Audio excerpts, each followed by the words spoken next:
चलिए अब आपको जनता का लाउड स्पीकर में गोरखपुर लेकर चलते हैं, जहां इस बार बीजेपी ने फिर से रवि किशन पर ही दांव लगाया है। तो वहीं सपा कांग्रेस गठबंधन प्रत्याशी काजल निषाद को अपना उम्मीदवार बनाया है, जबकि बसपा ने जावेद सिमनानी को प्रत्याशी घोषित किया है। ऐसे में जनता का अपने मनपसंद नेताओं को लेकर क्या मूड है, जनता किसके साथ है, देखिए संवाददाता सुशील कुमार की ये रिपोर्ट।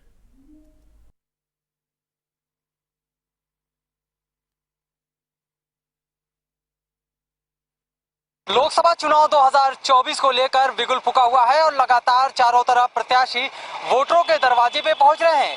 लेकिन ऐसे में सवाल ये उठता है कि मौजूदा सांसद, मौजूदा जनप्रतिनिधि ने कितनी बदली अपने शहर की तस्वीर।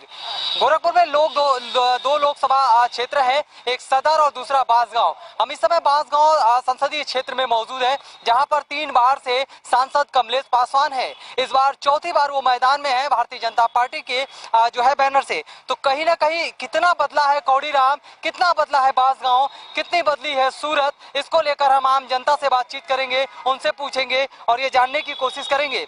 ये बताइए कि कौड़ीराम बांसगांव की बात करें तो यहाँ पर 3 बार से सांसद आपके कमलेश पासवान रहे हैं। क्या लग रहा है कि कितना बदला है बांसगांव इन 3 सालों के अंदर? ही चौथी बार वो मैदान में है। 3 सालों के अंदर तो मुझे तो एकदम बदलाव नहीं दिखा। वही जो भी यहाँ की मूलभूत समस्याएं हैं, एक भी पूरे मार्केट में पानी का टोटी नहीं है, जबकि टंकी यहाँ है। पूरे कौड़ीराम में आधे से अधिक जगह सप्लाई नहीं है। सड़कों की हालत, माननीय सांसद जी जहाँ हैं रहते हैं, उनके वहाँ एक सड़क गई है, उसी को देख लीजिएगा। बहुत कोई बदलाव तो मुझे नहीं दिखता है।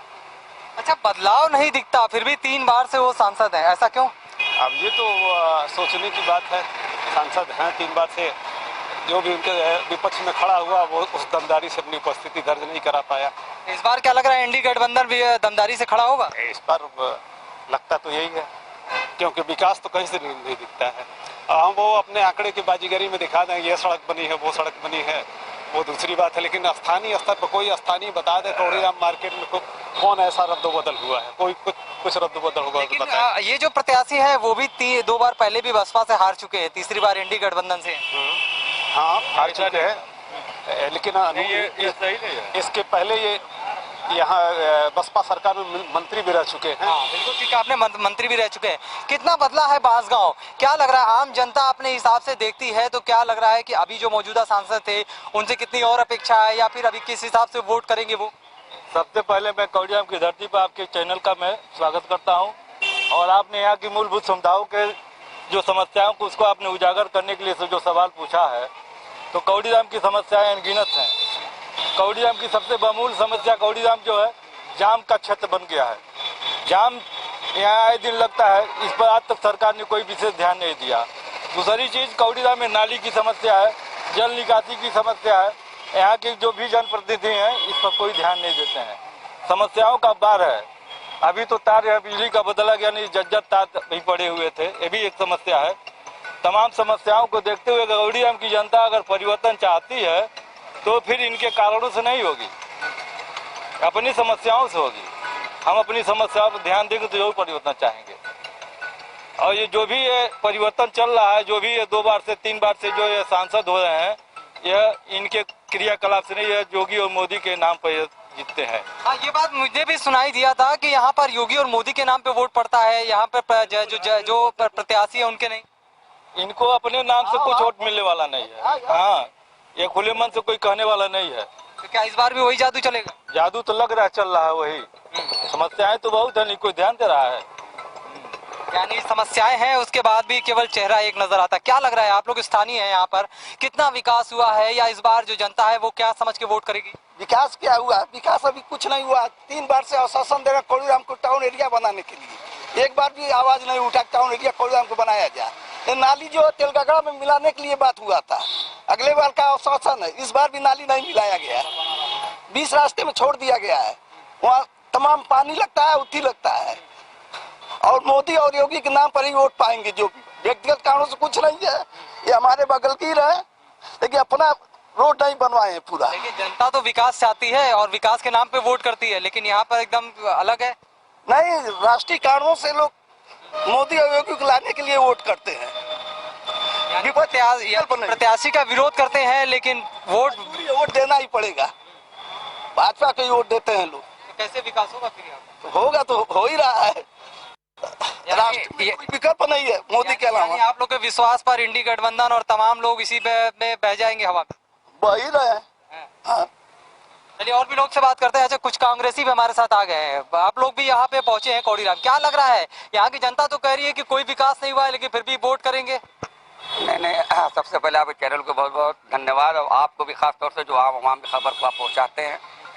सबसे बड़ी बात है कि अभी आपने जिन लोगों से पूछा उन्होंने कहा कि विकास नहीं हुआ है। जाहिर सी बात है विकास नहीं हुआ है। जब विकास नहीं होता किसी क्षेत्र का तो उसका निकास होता है और निश्चित तौर से विकास नहीं हुआ तो निकास जो है वो होना तय है। ये तो होना ही होना है। जब 133 करोड़ जो है जनता का प्रतिनिधित्व करने वाले देश के हमारे प्रधानमंत्री जो है जब वो जो है झूठ बोल सकते हैं तो उनके जो सांसद हो या स्थानीय मंत्री हो वो कहाँ से जो है अछूते रहेंगे। तो सबसे पहले अपने आप को देखने की जरूरत है।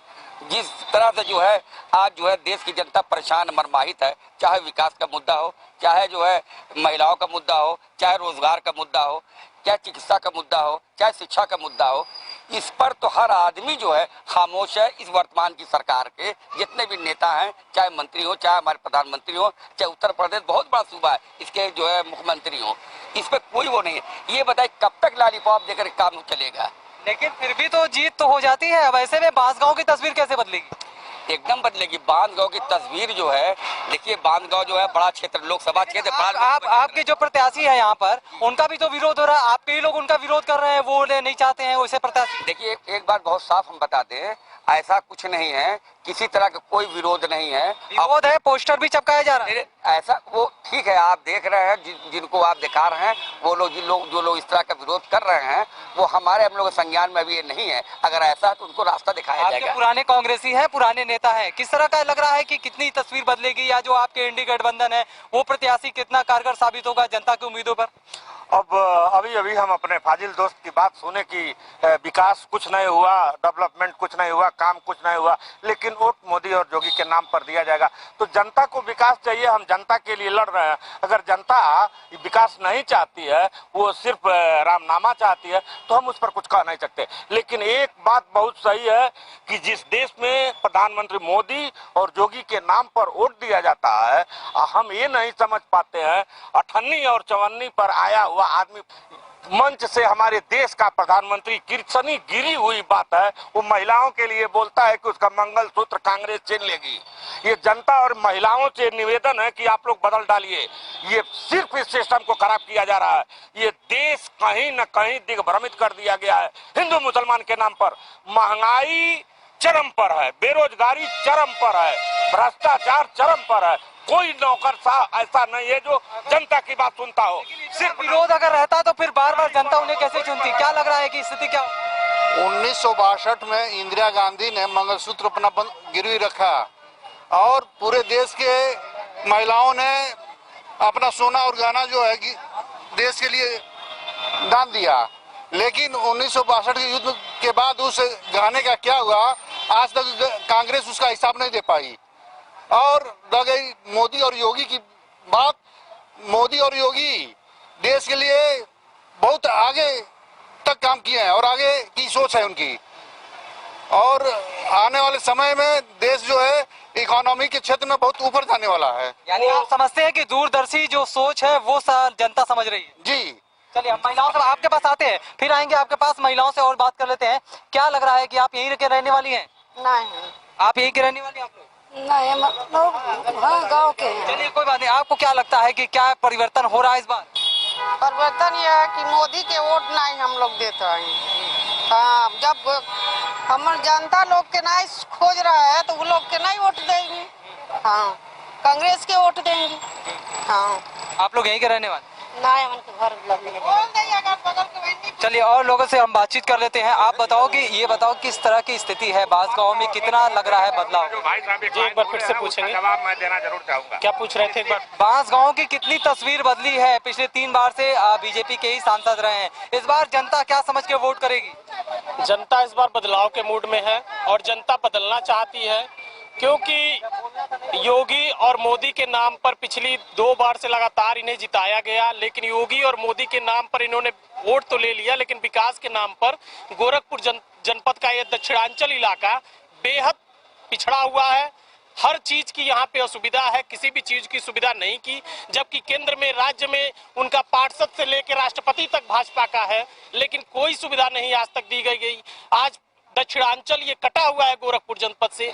कोई विकास के नाम पर सांसद महोदय यहाँ पर गायब रहते हैं। पिछले दिनों तो उनका पोस्टर भी लगा था कि लापता सांसद को ढूंढो, लापता सांसद को पकड़ के लाओ। लगता है, लेकिन फिर भी जीतते वही हैं।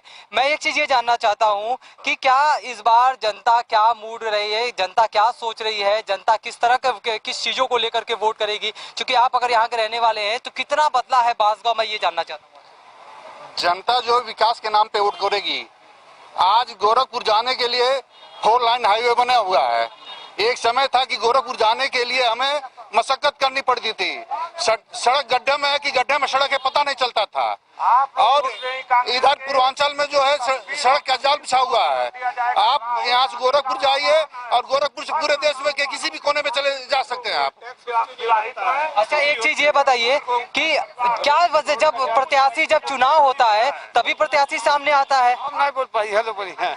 आप बताइए क्या प्रत्याशी, अच्छा ये बताइए, प्रत्याशी जब भी किसी पार्टी का हो, जब चुनाव आता है तभी आपके पास क्या इनके पहले जो इंडी गठबंधन के प्रत्याशी हैं उन्हें इसके पहले आपने देखा है? पहले तो उनका यहाँ आवास था, अब 4 लेन बन जाने के नाते यहाँ से निकल गए, नहीं तो आवास था तो यहाँ रहते थे वो। अब नहीं रहते? अभी यहाँ नहीं। अब जब वो आपके सामने मैदान में है तो फिर क्या लग रहा है कि आप लोग कुछ सोचेंगे? बिल्कुल सोचेंगे, पुराने नेता हैं। लेकिन बांसगांव तो ये चाहता है कि हर बार केवल वोट करता है तो सिर्फ एनडी गठबंधन के जो प्रत्याशी हैं ये पहले बसपा में थे, ये कांग्रेस में चले गए, अभी चुनाव लड़ने के लिए चले। कांग्रेस का कोई भी मूलभूत प्रत्याशी इस पार्टी से नहीं आया है, ये बसपा से सीधे कांग्रेस में गए और कांग्रेस से इनको टिकट मिल गया है। जबकि सपा और इसका कांग्रेस का गठबंधन है तो उसमें इनको थोपा गया है। जब कार्यकर्ता भी इसको उनको स्वीकार नहीं कर रहे हैं। कार्यकर्ता सपा और कांग्रेस के उनके मूलभूत पार्टी का कोई प्रत्याशी है तो उसको स्वीकार करते, ना तो कोई सपा का प्रत्याशी है ना कोई कांग्रेस का प्रत्याशी है। बिल्कुल ठीक है। आपसे मैं ये बात करता हूँ क्योंकि आप बुजुर्ग हैं, बहुत सालों से वोट करते होंगे। क्या लग रहा है पहले के वोटिंग में, आज के वोटिंग में, पहले के जनप्रतिनिधि में, आज के जनप्रतिनिधि में कितना अंतर है? बहुत अंतर है। क्या अंतर नजर आ रहा है? क्या अंतर नजर आ रहा है? अंतर ही है कि तावा पर रोटी जब तावा जलता है, वो जलता है तो उसको पलटा जाता है इधर उधर, तब सही होता है रोटी खाने और पीने वाला। बहुत बड़ी बात आपने कह दी, बहुत बड़ी रोटी रहेगी, जब पलटा जाएगा तभी सही होगा। एक तरफ रहेगी तो जल जाएगी। तो सत्ता परिवर्तन की बात कर रहे हैं, तावा पलटी बात कही आपने। आप क्या लगता है? आप? मैं कांग्रेस प्रवक्ता हूँ। सबसे मुख्य बात है कांग्रेस पार्टी जो है वो उसकी नीति कोऑपरेटिव होती है और भारतीय जनता पार्टी की जो नीति है वो कॉर्पोरेटिव है। तो सबसे मुख्य हमारे देश में गरीबी ज़्यादा है जहाँ पे कोऑपरेटिव पॉलिसी की आवश्यकता है। कांग्रेस पार्टी जो भी विकास की है, जो भी अधिकार दी है जनता को, कानूनी रूप से अधिकार देती है। जब तक मोदी सरकार जो है केवल फॉल्स फ्रेमिंग करके, फॉल्स इंश्योरेंस करके जनता को केवल ठगने का काम कर रहे हैं। बेरोजगार नौजवान सड़कों पे घूम रहे हैं, महिलाएं भी जो है महंगाई से त्रस्त हैं और आने वाली पीढ़ियां जो हैं। अब आप एक सवाल और जानना चाहूंगा कि क्या वजह है कि समाजवादी पार्टी, कांग्रेस, आप सबको एक होकर के भारतीय जनता पार्टी के खिलाफ खड़ा होना पड़ा? एक को हराने के लिए आप सबको एक होना पड़ा? नहीं, ऐसी बात नहीं। अगर आप जो है एनडीए गठबंधन को देखिए, 37 लोगों का गठबंधन है, हमारा 27 लोगों का गठबंधन है, ये बेमानी आपकी बात है। अब जो लोग हैं, देखिए एक ऐसा काकस है, इस काकस को तोड़ना ही जरूरी है। मैं फिर कह रहा हूँ कि 133 करोड़ लोगों के का सवाल है यहाँ पर जो है। आप एक बात बताइए, हम ये कहते हैं चुनाव के अंदर जो लोग जाते हैं मुद्दों को लेकर के जाते हैं ना, जनता की समस्याओं को लेकर के जाते हैं ना।